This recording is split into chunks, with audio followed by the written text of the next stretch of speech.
Hello दोस्तों, स्वागत है आप सभी का आपका अपना चैनल फिजिक्स पढ़ना में। तो दोस्तों, आप सभी लोग कैसे हैं? मैं आशा करता हूं कि आप सभी लोग मस्त होंगे। और आज की इस क्लास में हम लोग शुरू करने वाले हैं धातु अधातु का एग्जाम पॉइंट। और ये हमारे केमिस्ट्री में एग्जाम पॉइंट का तीसरा क्लास होगा। तो चलिए शुरू करते हैं आज के इस क्लास को। और एग्जाम पॉइंट अपने आप में हर एक चैप्टर के लिए बहुत ही महत्वपूर्ण होगा भाई, क्योंकि देखिए एग्जाम पॉइंट से होते क्या है ना कि अधिकतर पर ऑब्जेक्टिव क्लियर हो जाता है उस चैप्टर का। और खासकर ये भी देखा जाए कि वीवीआई जो ऑब्जेक्टिव होते हैं वो एग्जाम पॉइंट में ही दर्शा दिए जाते हैं। तो इसीलिए हर चैप्टर का एग्जाम पॉइंट हमारे लिए क्लियर रखना होगा। तो चलिए शुरू करते हैं। और ये तो हमारे आखिरी पेज है, हम लोग मिलेंगे उस आखिरी पेज पर, लेकिन कहानी जो शुरू होगी वो हमारी यहाँ से।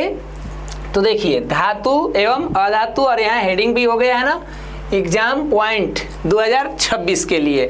तो आप सभी लोग तैयार हैं अच्छे से एकदम?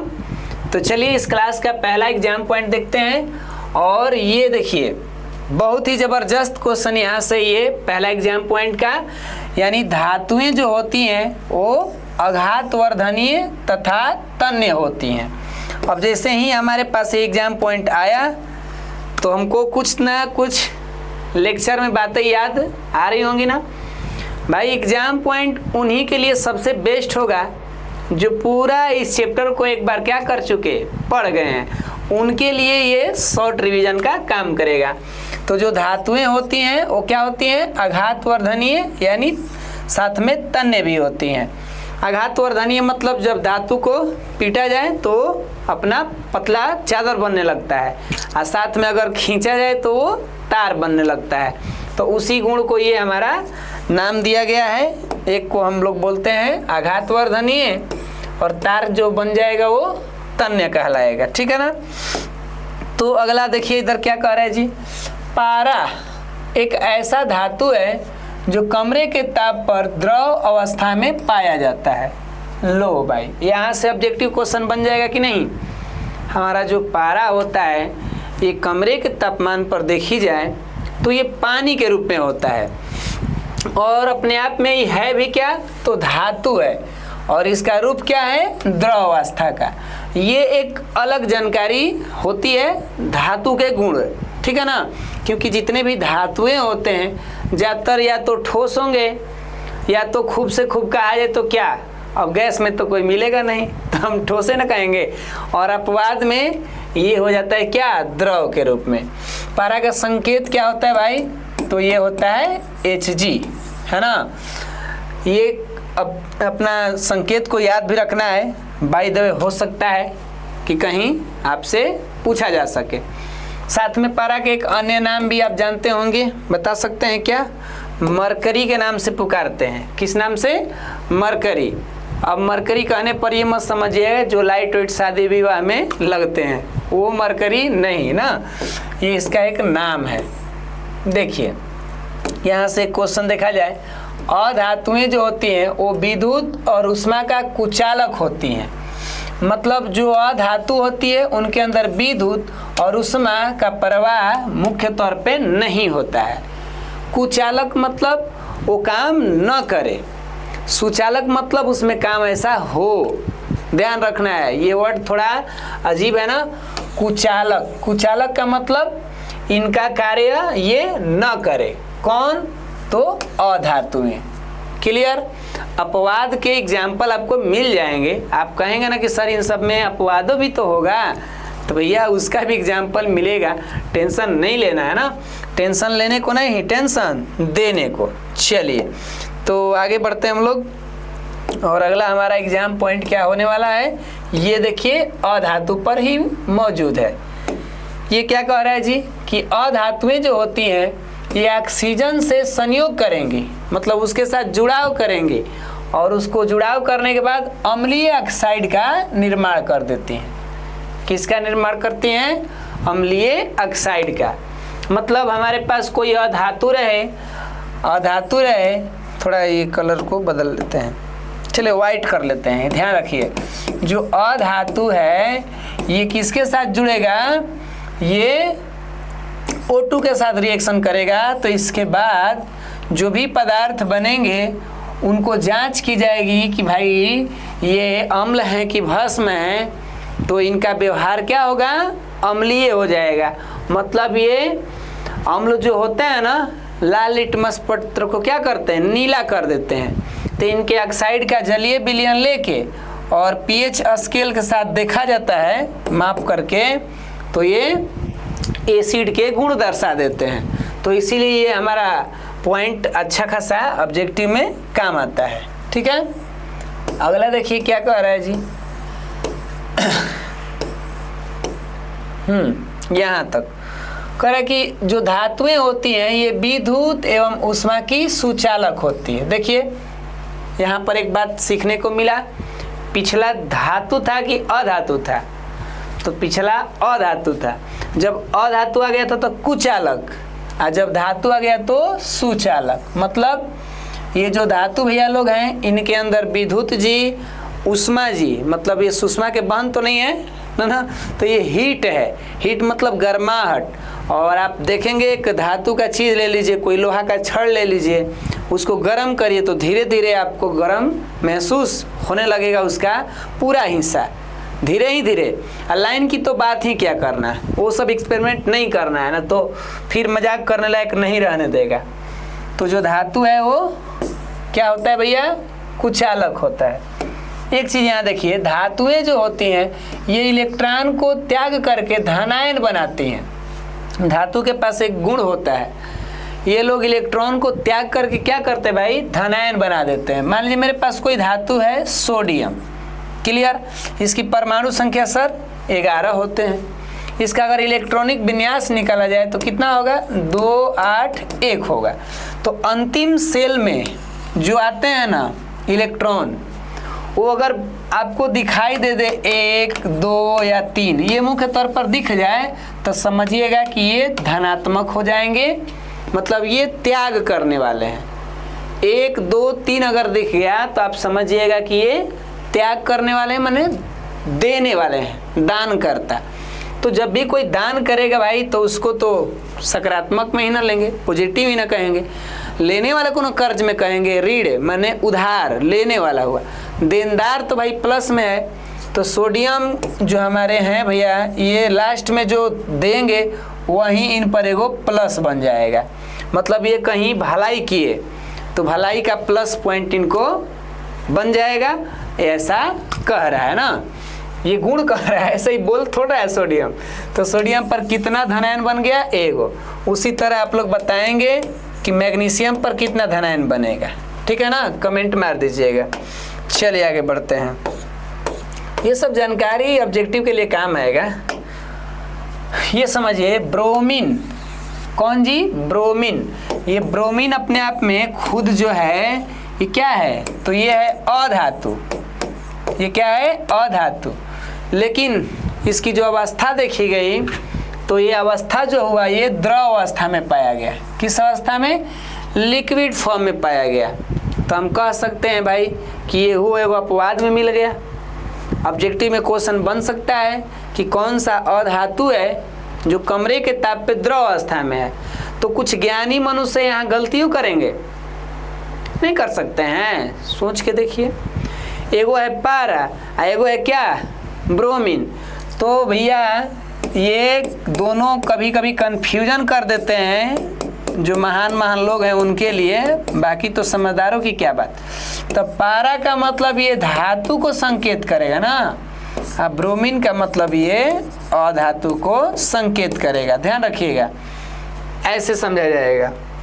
चलिए, तो ये ऑब्जेक्टिव के लिए क्लियर हुआ। क्या कह रहे भाई, ये कह रहा है कि कुछ इस पर कीड़े मकोड़े बैठ जाते हैं तो चलबे नहीं करता है, यहाँ कन्फ्यूजन हो जाएगा आदमी को। देखिए, सोडियम एक मुलायम धातु है, मुलायम है ये अपने आप में, ये तो बड़ा सॉफ्ट है भाई, है कि नहीं। तो देखिए मुलायम धातु है और इसके मुलायम के चलते इसको हम लोग चाकू से भी काट सकते हैं। सोडियम से पूछा गया कि सोडियम तुम कठोर हो कि मुलायम हो, तो कहा कि देखो भाई हम तो बहुत मुलायम आदमी हैं, और जब कोई मुलायम रहता है तो उसको चाकू से काटने की प्रक्रिया लगा दी जाती है।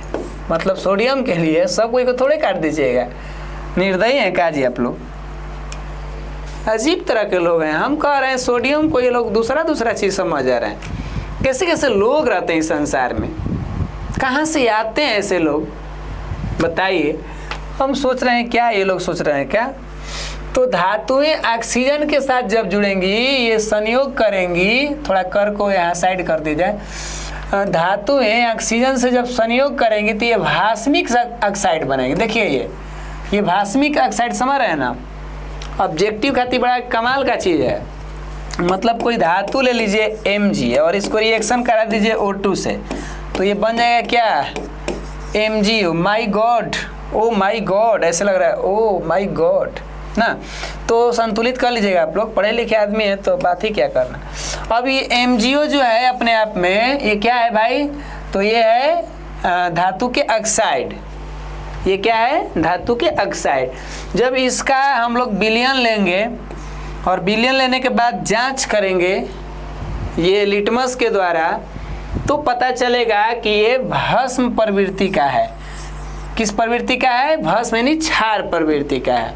तो इस बात से हमें यहाँ से एक जानकारी प्राप्त हो गई कि जो धातु के ऑक्साइड होते हैं वो भास्मिक होते हैं, और इनका भैया जो थे अधातु, उनके ऑक्साइड क्या होते हैं, अम्लीय होते हैं। ठीक ना।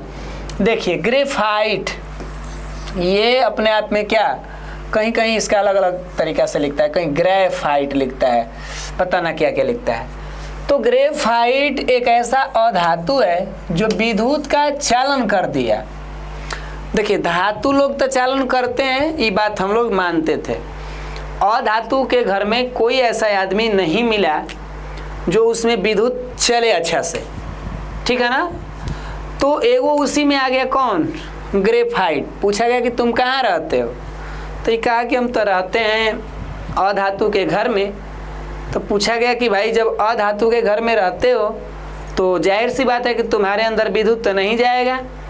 कहा क्यों नहीं जाएगा, सारे अधातु में नहीं जाएगा। तो क्या हुआ, हम अपवाद हैं, तो जो अपवाद होता है उसकी बात ही क्या करना है, उस पर सारे नियम फेल हो जाते हैं, है ना।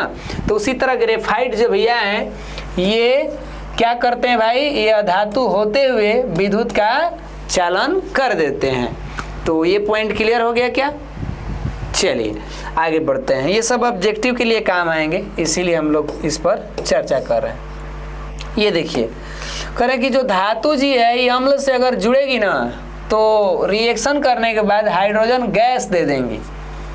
ये धातु भैया जैसे मान लीजिए हमारा कुछ धातु ले लीजिए, Mg भैया जी हैं, ये किसी अम्ल से रिएक्शन कर दिए, किसे जी, अम्ल से। तो रिएक्शन करने के बाद ये तो बना देंगे MgCl2 जो भी बनेगा, लेकिन हाइड्रोजन गैसवा इसमें उत्पन्न होइबे करेगा, है ही तो कुछ भी बनेगा, क्योंकि ये और ये रिएक्शन कर ली, लेकिन हाइड्रोजन गैस उत्पन्न होंगे ही होंगे। क्लियर ना, ध्यान रखिएगा। हमारे धातु जी अम्ल से जब गले मिलेंगे तो कौन गैस उत्पन्न कर देंगे, तो वही हाइड्रोजन गैस। ठीक, ये देखिए पृथ्वी के जो परत होती है उसमें सबसे अधिक मात्रा में अगर कोई धातु पाई जाए तो ये कहलाती है एल्यूमिनियम। पृथ्वी के परत मतलब जो हम लोग भूमि के परत पे ही न रहते हैं, भू परपटी, तो पृथ्वी के परत में जो सबसे ज़्यादा अगर पाई जाने वाली धातु, ध्यान रखिएगा, तत्व कहेगा तो कुछ अलग आंसर आएगा, अगर धातु कहेगा तो उसके लिए हम क्या कहेंगे, एल्युमिनियम धातु।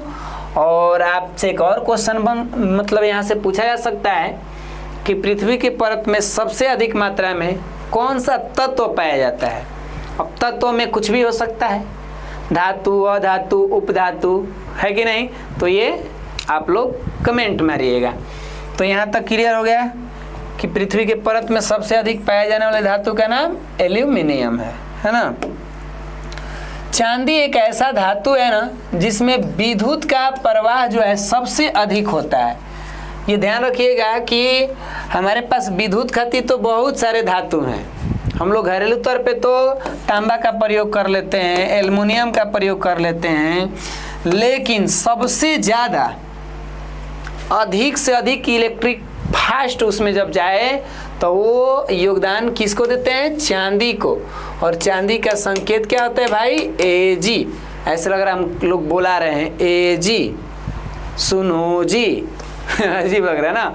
तो ये याद रखिएगा, ऑब्जेक्टिव में काम आ सकता है। ये देखिए, सबसे अधिक तन्य मतलब जो खींच के तार बना रहे थे, वो सबसे ज़्यादा तार बनने वाले गुण जो होंगे सोना में होंगे। सबसे ज़्यादा पतला से पतला अगर हम कर पाएँ किसी धातु का, तो वो योगदान किसको दिया जाएगा? सोना को दिया जाएगा। समझ में आ रहा है ना। अब आप लोग पढ़े भी होंगे कि कितना ग्राम, मतलब 1 ग्राम सोना से कितना किलोमीटर पतला तार बनाएंगे। ये थोड़ा आप लोग मारेंगे कमेंट, ठीक है ना। कमेंट मतलब कमेंट बॉक्स में कुछ लिख सकते हैं। ऐसे इस वीडियो में 2-4 को कमेंट आप लोग मार भी देंगे तो कोई दुख की बात नहीं है। चलिए समझिए, इधर अयस्क से धातु को प्राप्त करना है तो बहुत सारा प्रक्रिया करना पड़ता है। अयस्क से धातु प्राप्त करना होता है तो बहुत सारा प्रक्रिया, क्योंकि भाई धातु लाना कोई बच्चों का खेल नहीं है। अयस्क से मतलब वो तो पहले पृथ्वी से लाएंगे, अयस्क को लाकर उसमें शुद्धिकरण, उसकी कमियां निकालना, उसका शोधन करना, अरे बहुत सारा लंबा प्रक्रिया होती है। तो इसके बाद जब हम कुछ प्राप्त करेंगे तो ये प्रक्रिया हमारा क्या नाम जाने से, मैंने किस नाम से जानी जाएगी? धातुकर्म के नाम से। ओके ना भाई। बोलते बोलते तनी मन कभी कभी करता है कि वाह, क्या हम लोग गायक की तरह बोलते हैं, नहीं लगता है? मैंने बोलते बोलते आवाज़ें ऐसी लगती है कि कभी कभी एक फटा बांस की तरह कबो कबो हो जाता है। सोडियम एक मतलब कह रहा है क्या जी? सोडियम एक बहुत ही अभिक्रियाशील धातु है। हाँ, ये तो हम लोग जानबे करते हैं। सोडियम तनी रिएक्शन ज़्यादा करता है। सबसे ज़्यादा रिएक्शन करने में सोडियम पोटेशियम, ये दोनों लोग ना हीरो बनता है। ये दोनों लोग क्या करता है? हीरो बनता है।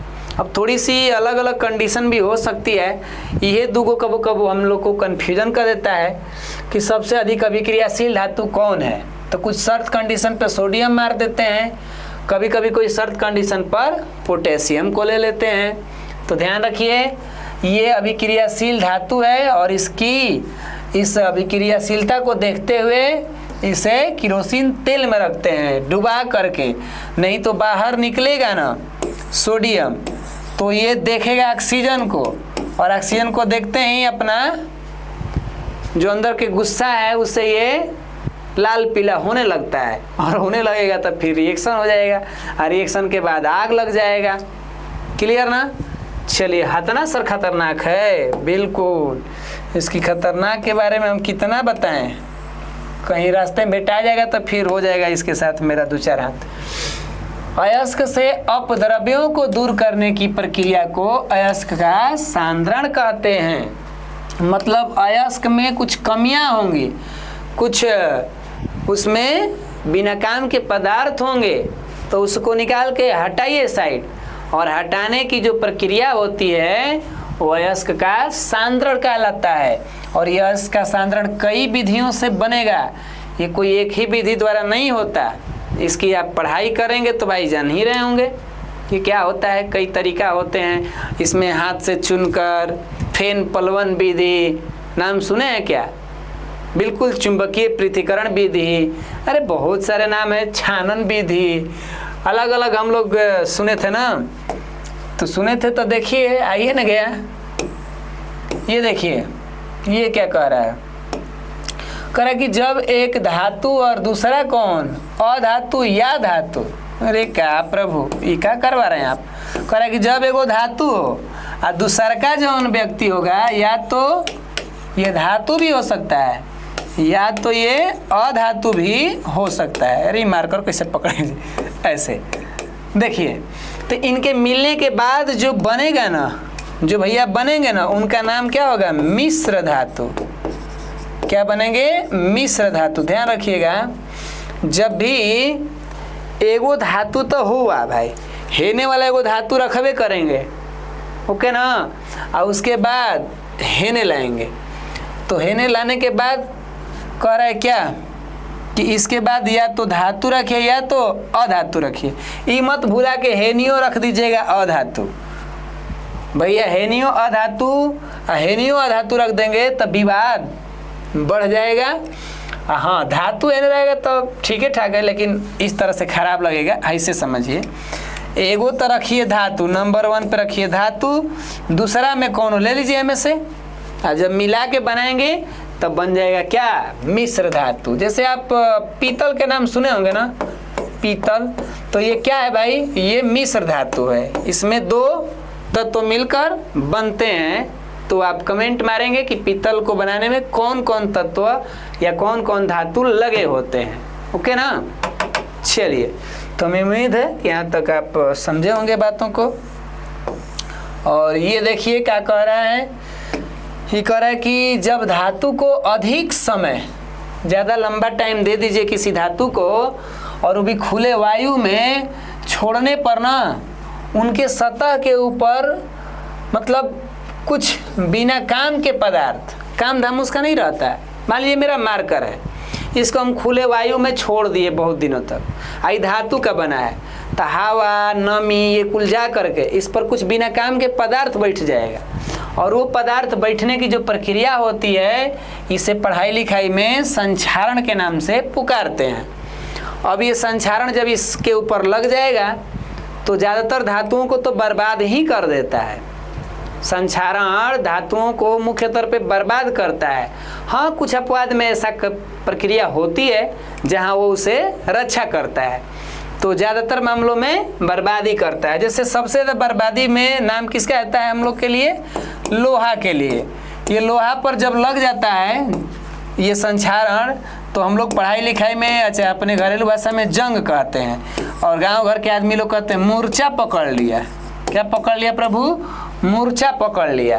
तो ये मूर्छा जैसा सब, ये उसके ऊपर जो भूरा लाल टाइप के पदार्थ लग जाते हैं लोहा के ऊपर, तो क्या बोलते हैं उसको? जंग कहते हैं। अब ये जंग जो है, ये जंग क्या करेगा? लोहा को धीरे धीरे बर्बाद करता है।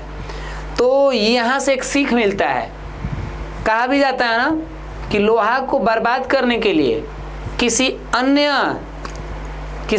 अन्य धातु की जरूरत नहीं होती है, उसका जंग ही उसे धीरे धीरे क्या करता है? बर्बाद कर देता है।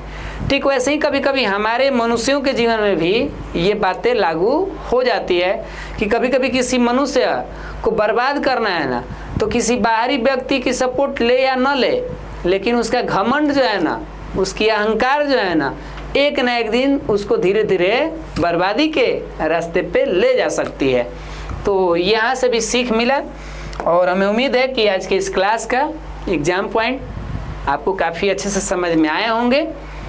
तो जाने से पहले एक विचार के साथ, और वो विचार जो है हमारे खुद के अपने आत्मसम्मान के लिए है। क्योंकि ध्यान रखिए, कभी कभी होता क्या है, हम लोग अपने इस सफलता की जो जर्नी होती है, जो यात्रा होती है, इसमें कभी कभी हम लोग निराश भी हो जाते हैं, कभी कभी हताशा भी आ जाती है।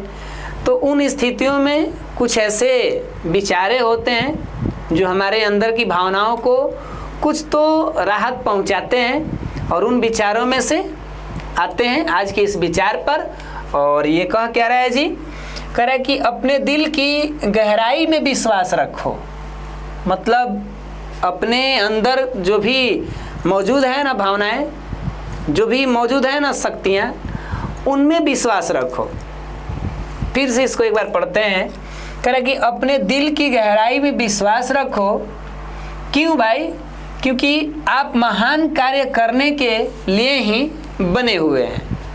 मतलब जब ये निराशाएं आती हैं तो कोई बहुत सारे ऐसे तो लोग होते होंगे कि सपोर्ट करें या नहीं करें, लेकिन कोई ऐसे करीबी मिल जाते हैं, खासकर हमारे माता पिता हो, कोई हमारे गुरु हो, कोई दोस्त भी ऐसे मिल जाते हैं कि देखो भाई हार मत मानना तुम, तुम्हारे अंदर भाई ताकत है, तुम कर सकते हो।